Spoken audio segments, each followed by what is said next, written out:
Across jungles and cities, one rifle stands out, the AK-47. But this isn't just a story about an American icon. How did the rifle we were taught to fear end up in our safes? 1944. A wounded Soviet tank sergeant, Mikhail Kalashnikov. Its design was brilliantly crude. A long-stroke gas piston, a rotating bolt. It could be stamped from sheet metal, dragged through sand, submerged in mud, and it would fire. The USSR, it was cheap, easy to maintain, and it gave immense power to the powerless. It became the weapon of the revolutionary, the insurgent, the terrorist. It was the face of global conflict. In the United States, the AK was the enemy.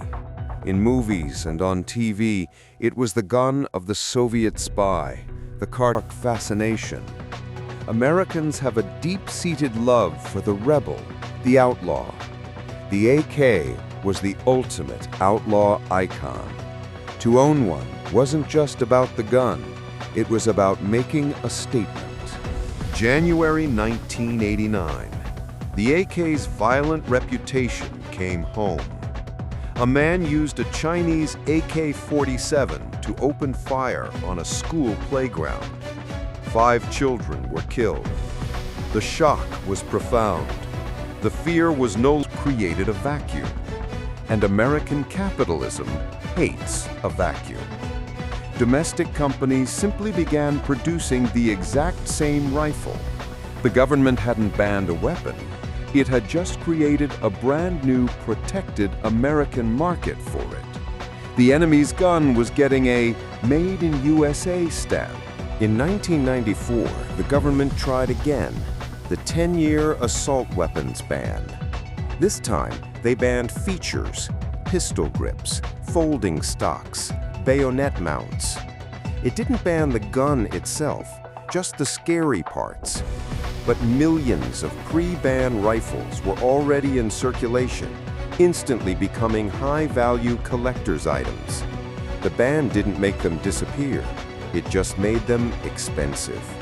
Even after the AWB expired, import rules stayed strict. In 1998, the Treasury Department banned any imported rifle that could accept a high-capacity magazine.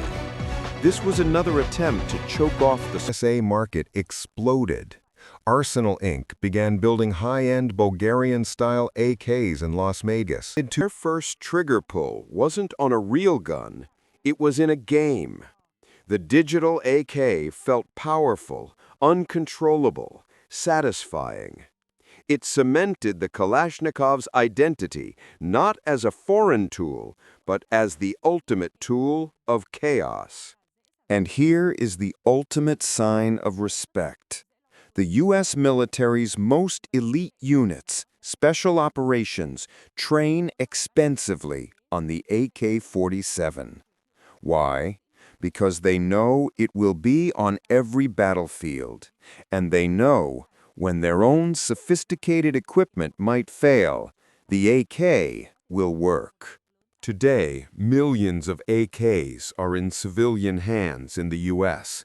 In 2012 alone, Americans purchased roughly as many Kalashnikovs as the entire Russian police and military combined.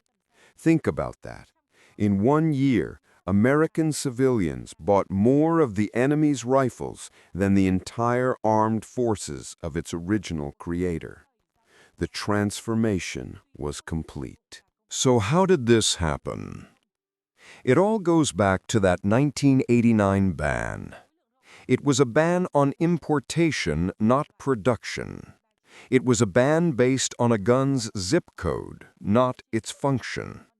The Treasury even admitted that if the same rules applied to U.S.-made guns, 17 domestic models would also be banned.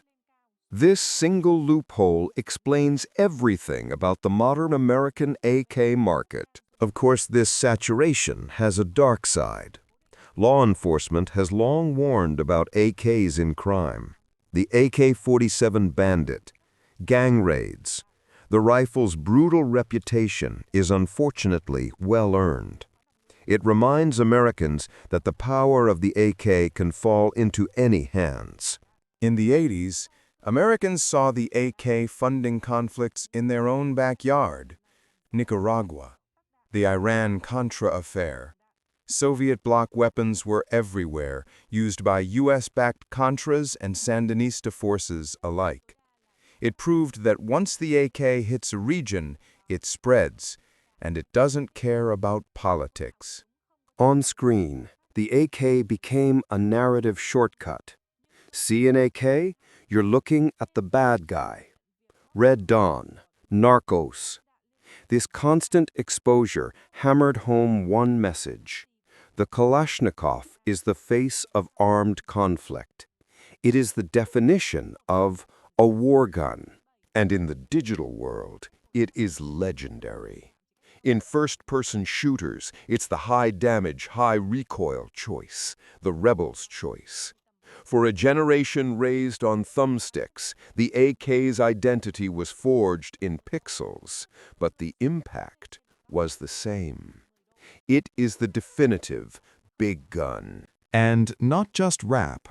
Rock, metal, even country lyrics use Kalashnikov as a metaphor for raw, untamed power.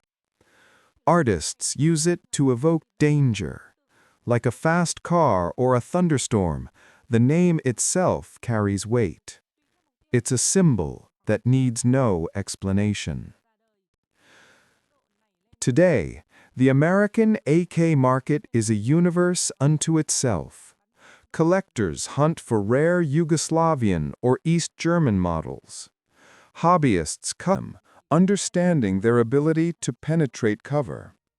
The U.S. military manual itself describes the AK's mechanics. Law enforcement's preparedness shows how seriously the AK is taken, even when it's on the other side.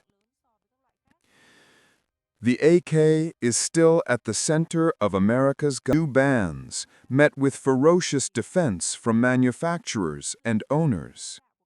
From a Soviet hospital to a Texas gun safe, the AK-47's journey is a story of brutal simplicity, global politics, and market irony. It is a mirror.